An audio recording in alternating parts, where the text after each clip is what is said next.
Hi viewers, welcome to our channel. ప్రస్తుతం మనతో పాటు సీనియర్ జర్నలిస్ట్ దాము బాలా సార్ వారితో మాట్లాడు. నమస్కారం సార్. నమస్తే సార్, జగన్ గారు ఇంటి ముందర బ్యారిగేట్లన్నీ కూడా తీసేశారని, మొత్తం సెక్యూరిటీ అంతా కూడా పీకేశారని చెప్పేసి వార్తలు రావడం చూస్తున్నాం సార్. ఈవెన్ జగన్ గారే ప్రైవేట్ సైన్యాన్ని కూడా పెట్టుకోవాల్సిన అవసరం వస్తుందంట కదా, ఏం జరిగింది? దీని గురించి ఏం చెప్తారు సార్? అదే నిన్న కూడా యాక్చువల్గా చెప్పుకున్నాం మనం ఇలాంటిదే. అంటే బేసిక్గా ఏంటంటే ప్రభుత్వాలు మారినప్పుడంతా ప్రతిపక్షాలను ఏదో ఒక రకంగా వేధించడం అనేది జరుగుతుంది. అందులో భాగంగా సెక్యూరిటీని తీసేయడం అనేది వన్ ఆఫ్ ద స్టెప్స్ అనమాట. సో అలాగే జగన్కి సెక్యూరిటీని తీసేస్తారు. దానికి వీళ్ళు చెప్తున్న కారణం ఏంటంటే టెక్నికల్గా జగన్ ఇప్పుడు ఒక ఎమ్మెల్యే తప్ప ఇంకేమీ కాదు. ఎందుకంటే అతనికి ప్రతిపక్ష నాయకుడు స్టేటస్ కూడా టెక్నికల్గా లేదు కాబట్టి ఎమ్మెల్యేకి ఏం సెక్యూరిటీ ఇవ్వాలో అదే ఇస్తున్నాము. సో ఇంకా ఆయన ఇంతకుముందు ఆ వీధిలో మొత్తం తను దాన్ని క్లోజ్ చేసేసి సెక్యూరిటీ అంతా పెట్టుకున్నాడు. సో దానంతా ఇప్పుడు బ్యారికేడ్లు అవన్నీ ఉన్నాయి, అవన్నీ తొలగించాం. సీఎం కాబట్టి అవన్నీ ఉన్నాయి, ఓకే. ఇప్పుడు అతను ఎమ్మెల్యే కాబట్టి తొలగించాం అనేది చెప్తున్నాడు. దానికి జగన్ కూడా ఎక్కడ అబ్జెక్ట్ చేసినట్టు కనబడలేదు, కోర్టుకు పోతున్నట్టు కూడా కనబడలేదు. మామూలుగా అయితే చాలాసార్లు అందరూ కూడా మేధావులు కానీ ప్రజాస్వామ్యంలో చెప్పేది ఏంటంటే టెక్నికల్గా ఆయన ప్రతిపక్ష నాయకుడు హోదా లేకపోయినా కూడా ఖచ్చితంగా అతను పొలిటికల్గా ప్రతిపక్ష నాయకుడే. అతనికి 40% వాళ్ళ పార్టీకి ఓట్లు వచ్చాయి. సో కాబట్టి అతనికి ప్రతిపక్ష నాయకుడిగా ఆ హోదాలో భద్రత కల్పించాలన్న అవసరం ఉంది. కానీ అతను మిగతా ఎమ్మెల్యేలకి అతనికి తేడా లేదని చెప్పడం టెక్నికల్గా కరెక్ట్ ఏమో కావచ్చు, కానీ ఇది పొలిటికల్గా కరెక్ట్ కాదు. అలా అనుకొని ఉంటే జగన్ గతంలో 23 ఎమ్మెల్యేలు చంద్రబాబుకు ఉన్నప్పుడు తను అనుకొని ఉంటే చంద్రబాబు కూడా ప్రతిపక్ష హోదా లేకుండా చేసి ఉండేవాడు. ఆ ఎమ్మెల్యేని తను లాగేసుకొని ఉండేవాడు. అలా చేయలేదు. చంద్రబాబు ప్రతిపక్ష హోదా ఉండాలనే తను అనుకున్నాడు తప్ప తను ఆ ఎమ్మెల్యేని లాక్కోలేదు. మరి చంద్రబాబు కూడా అతనికి ప్రతిపక్ష హోదా పొలిటికల్గా కల్పించనుంటే చాలా బాగుండేది, మంచి పేరు వచ్చేది చంద్రబాబుకి. చంద్రబాబు జగన్కి తేడా లేకుండా చంద్రబాబు కూడా సేమ్ జగన్ లాగే ఎట్లాగైతే జగన్ అయితే రివెంజ్ చేశాడో అలాగే ఇతను కూడా చేస్తున్నాడు. గతంలో కూడా చంద్రబాబు తగ్గిస్తే కూడా చంద్రబాబు వాళ్ళు కోర్టుకు వెళ్ళి మళ్ళీ తెచ్చుకున్నారు. అట్లాగే బీటెక్ రవి లాంటి వాళ్ళకి కూడా తీసేశాడు జగన్. బీటెక్ రవి కూడా చాలా ఇబ్బంది పడ్డాడు. అంటే సెన్సిటివ్ ఏరియాస్ ఉంటాయి. ఆ సెన్సిటివ్ ఏరియాస్లో ఉన్న ఎమ్మెల్యేలు కావచ్చు, లేకపోతే ప్రజాప్రతినిధులు కావచ్చు, వాళ్ళకి సెక్యూరిటీ అవసరం ఉంటుంది. కానీ ప్రభుత్వాలు ఏం చేస్తాయంటే ప్రతిపక్షాన్ని వేధించాలి కాబట్టి, ప్రతిపక్షాలని ఇబ్బంది పెట్టాలి కాబట్టి అందులో భాగంగా ఇది కూడా తీసేస్తారు. సో జగన్కి కూడా ఇప్పుడు అదే చేస్తారు. జగన్ని అన్ని వైపుల నుంచి కమ్ముకుంటున్నారు. ఒకవైపు ఏమో జగన్ ఖర్చు పెట్టాడు ఎక్కువగా అనేది ఒకవైపు చూపించడం, దాని తర్వాత కుంభకోణాలను తీసుకురావడం, తర్వాత ఇట్లాంటి ఫర్నిచర్ దొంగ అని చెప్పి ప్రచారం చేయడం, ఇవన్నీ ఏంటంటే అతన్ని అన్ని రకాలుగా వీక్ చేయడం అనే కాన్సెప్ట్లో తెలుగుదేశం చేస్తుంది. ఇదే పని ఒకప్పుడు జగన్ కూడా తెలుగుదేశాన్ని ఇదే పని చేశాడు. సో ఇక్కడ పొలిటికల్ పార్టీలు ఏవైనప్పటికీ XYZ ఎనీ పొలిటికల్ పార్టీ అయినా అధికారంలో ఉన్నప్పుడు ప్రతిపక్షాన్ని కంప్లీట్గా నిర్వీర్యం చేసేయాలి, చంపేయాలి పొలిటికల్గా అనేది ప్రతి ఒక్కరి ఆశయం. అదే పని ఇప్పుడు తెలుగుదేశం చంద్రబాబు చేస్తున్నాడు. అంతకంటే భిన్నంగా ఏం చేయట్లేదు. చంద్రబాబు ఏదో భిన్నమైన రాజకీయ నాయకుడు కాదు కదా. ఆయన రాజకీయ నాయకుల్లోకి రాజకీయ నాయకుడు ఆయన యాక్చువల్గా. అంటే రాజకీయాలు ఆయన నుంచి నేర్చుకోవాలి. రాజకీయాలకు పితామహుడు ఆయన కాబట్టి 45 ఏళ్ళ అనుభవం ఉంది కాబట్టి ఆయన రాజకీయాలు చేయడంలో దిట్ట. కాబట్టి అందులో జగన్ అంటే పడదు. ఇక్కడ ఏంటంటే ఆంధ్రప్రదేశ్లో ఉన్న ప్రత్యేక పరిస్థితి మిగతా వాళ్ళకంటే కూడా ఇదేదో ఒక యుద్ధంలాగా రాజకీయాలు చేస్తారు. ఇక్కడ అవతల వాళ్ళు భయంకరమైన శత్రువులాగా మొత్తం ట్రీట్ చేస్తారు. మనం ఏదన్నా ఎవరన్నా మధ్యలో కూడా ఇటుపక్క మాట్లాడితే మీ లిస్ట్ ఉంది, మీ పేరు లిస్ట్లో ఉందని మనల్ని బెదిరిస్తారు. ఇలా ఒక ఎక్స్ట్రీమ్కి వెళ్ళిపోయారు.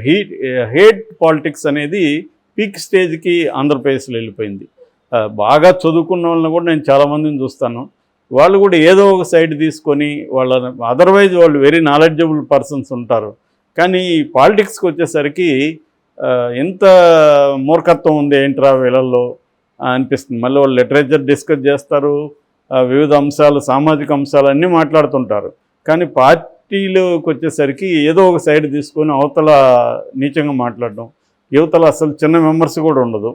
సో ఇది అంటే విమర్శిస్తే నువ్వు మా ఎనిమి, లేదా విమర్శించకపోయినా సపోర్ట్ చేయకపోతే చాలు మా ఎనిమి నువ్వు అని చెప్పాడు. డైరెక్ట్గా మమ్మల్ని సపోర్ట్ చేయి, సపోర్ట్ చేయకపోతే నువ్వు మా ఎనిమి అన్న ఒక దీంట్లోకి వెళ్ళిపోయింది. సో ఇది దీన్ని జగన్ ఫేస్ చేయాల్సింది. ఎందుకంటే జగన్ గతంలో చేసినప్పుడు వీళ్ళు ఫేస్ చేశారు, ఇప్పుడు జగన్ ఫేస్ చేయాలి. కాకపోతే ఇక్కడ ఏంటంటే మనలాంటి వాళ్ళు ఆలోచించాల్సింది, ఇది జగన్ చంద్రబాబు వ్యవహారం కాదు, ఇది ప్రజాస్వామ్యానికి సంబంధించిన వ్యవహారం. సో దీంట్లో ఖచ్చితంగా వీళ్ళ బిహేవియర్ వల్ల ఖచ్చితంగా సామాన్య ప్రజలు నష్టపోతారు. జగన్ గతంలో చేసిన దానివల్ల సామాన్య ప్రజలు నష్టపోయారు, ఇప్పుడు కూడా చంద్రబాబు చేస్తున్న దానివల్ల కూడా సామాన్య ప్రజలు నష్టపోతారు. ఓకే, ఇదేమో జగన్ విషయానికి సంబంధించిందే కాదు. ఎందుకంటే ప్రజాస్వామ్యంలో ప్రతిపక్షం అనేది స్ట్రాంగ్గా ఉండాలి. ఉన్నప్పుడే ప్రజల తరపున వాళ్ళు మాట్లాడగలుగుతారు, అసెంబ్లీలో కూడా వాయిస్ తీయగలుగుతారు. వీళ్ళు ఏంటంటే అసెంబ్లీలో యాక్చువల్గా జగన్కి టెక్నికల్గా పక్కన పెడితే పొలిటికల్గా ప్రతిపక్ష హోదా ఇవ్వచ్చు, తప్పేం లేదు. సో కానీ వీళ్ళు ఇవ్వదలుచుకోలేదు. ఆ 11 కూడా లాగేసుకున్నా ఆశ్చర్యం లేదు, అది కూడా ఏదో ఒక రోజు జరుగుతుంది. 11లో మ్యాక్సిమం వీళ్ళు ఇట్లా లాగేసుకుంటారు. అంటే కంప్లీట్గా జగన్ని అన్ని విధాలుగా ఐసోలేట్ చేయాలనేది తెలుగుదేశానికి ఉన్న గోల్. కాకపోతే ఏంటంటే లక్కీగా జగన్ అవసరం మోడీకి ఉంది కాబట్టి మోడీ జగన్ని ఎంతో కొంత ప్రొటెక్ట్ చేసే అవకాశం ఉంది. అదర్వైజ్ జగన్కి అన్ని రకాలుగా వీక్ అయిపోయిన పరిస్థితి అయితే కనిపిస్తుంది. ఓకే, ఓన్లీ ఏంటంటే అతని లక్కు రాజ్యసభలో 11 మంది ఉండడం, కనీసం లోక్సభలో కూడా 4 ఉండడం, మోడీ ఇటు చంద్రబాబు మీద ఇటు నితీష్ కుమార్ మీద ఇద్దరి మీదే ఆధారపడి గవర్నమెంట్ని నడిపితే కష్టమని మోడీకి ఉన్నది అభిప్రాయం. దానివల్ల ఆల్టర్నేటివ్గా ఎవరెవరు ఉన్నారు వాళ్ళలో కొంతమందిని బీజేపీలోకి చేర్చుకోవడం అన్న యాంగిల్ మోడీకి ఉంది. సో ఆ యాంగిల్ నుంచి చూసినప్పుడు వీళ్ళు అడగకపోయినా గతంలో కూడా 5 ఏళ్లలో ఇటు తెలుగుదేశం మద్దతు ఇచ్చారు. తెలుగుదేశం చంద్రబాబు తన ఎంపీలని బీజేపీలోకి తనే పంపించాడు.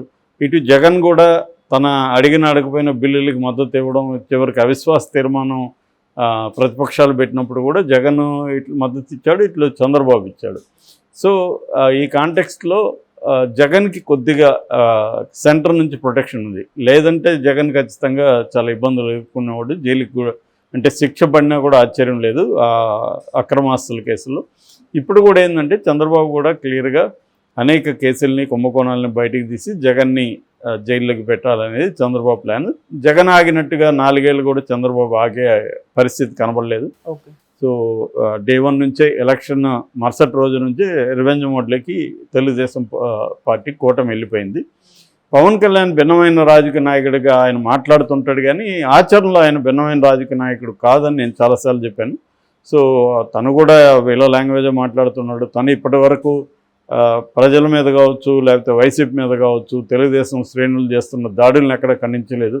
ఈవెన్ జోగి రమేష్ మీద మొన్న ఇంటి మీద రాళ్ళేసి దాడి చేసింది జనసైనికులే అంటున్నారు, దాన్ని కూడా పవన్ కళ్యాణ్ ఖండించలేదు. చివరికి తను సపోర్ట్ చేసిన వర్మ మీద దాడి జరిగితే కూడా తను ఇప్పటివరకేం ఖండించలేదు. సో ఇలాగా అంటే ఎప్పుడైనా కూడా మనం చూడాల్సింది ఏ రాజకీయ నాయకుడినా అతను ఏం మాట్లాడుతున్నాడు అనేది మనకు అనవసరం, ఏం చేస్తున్నాడు అనేది ఇంపార్టెంట్. సో ఎవరైనా మాటలేముంది, ఎవడైనా ఏదైనా మాట్లాడచ్చు. నిజానికి నువ్వు యాక్షన్లో ఎలా ఉన్నావు, నువ్వు ఆచరణలో ఎలా ఉన్నావు అనేది గీటరాయి. సో అలా తీసుకున్నప్పుడు పవన్ కళ్యాణ్ ఇప్పటి వరకైతే ఆయన వాళ్ళ శ్రేణులకి అవన్నీ మీరు కక్ష తీర్చుకోవద్దు, ఇటువంటి చెలుకు పలుకులు ప్రజాస్వామ్య పలుకులు బాగానే పలికాడు, కానీ కక్ష తీర్చుకునే వాళ్ళని నువ్వు ఖండించాలి కదా, కక్ష తీర్చుకునే వాళ్ళకి నువ్వు చెప్పాలి కదా, అరే ఈ పని చేయకండి అని చెప్పాలి కదా. సో అదేదో సామెతం, గాంధీ ఆయుధాలు హింస చేసే బ్రిటిష్ వాళ్ళకి ఎప్పుడూ అహింస బోధించలేదు, వాళ్ళ హింసని ఎదుర్కొనే సామాన్య ప్రజలకు మాత్రం అహింస బోధించాడు అనేది కమ్యూనిస్టుల వైపు నుంచి గాంధీ మీద విమర్శ. అలాగే ఉంటుంది పవన్ కళ్యాణ్ కూడా. పవన్ కళ్యాణ్ ఏంటంటే ఎవరైతే తిరుగుబాటు చేస్తుంటారో, ఎవరైతే తమని రక్షించుకుంటారో వాళ్ళకి నీతులు బోధిస్తాడు, కానీ ఎవరి మీద అయితే దాడులు జరుగుతున్నాయో ఆ దాడులు ఎవరైతే చేస్తున్నారో దాన్ని ఇప్పటివరకైతే ఖండించలేదు. ఇక ఏమన్నా ఖండిస్తాడేమో తెలీదు. సో నిన్న హోమ్ మినిస్టర్ ఆమె అనిత కూడా ఇండైరెక్ట్గా ఇది వాళ్ళు చేసుకుంటున్న దాడులా, తెలుగుదేశం చేస్తున్న దాడులా తేలాల్సి ఉందని చెప్తుంది. అంటే ఎవరికి వాళ్ళు కత్తులతో కోసుకోవడం, లేకపోతే రాళ్ళు వాళ్ళ ఇంటి మీద వాళ్ళే ఇసురుకోవడం అలా చేస్తున్నట్టుగా ఆమె మాట్లాడింది. సో క్లియర్గా తెలుగుదేశం ప్రభుత్వం జగన్ పార్టీని కావచ్చు, జగన్ని కావచ్చు కంప్లీట్గా పొలిటికల్గా ఆయన చెప్పినట్టుగా పొలిటికల్గా చంపేయాలనేది వాళ్ళ ప్లాన్. అందులో భాగంగానే ప్రొటెక్షన్ కూడా తీసేశారు. మరి జగన్ కోర్టుకు వెళ్తాడా లేదనేది చూడాలి.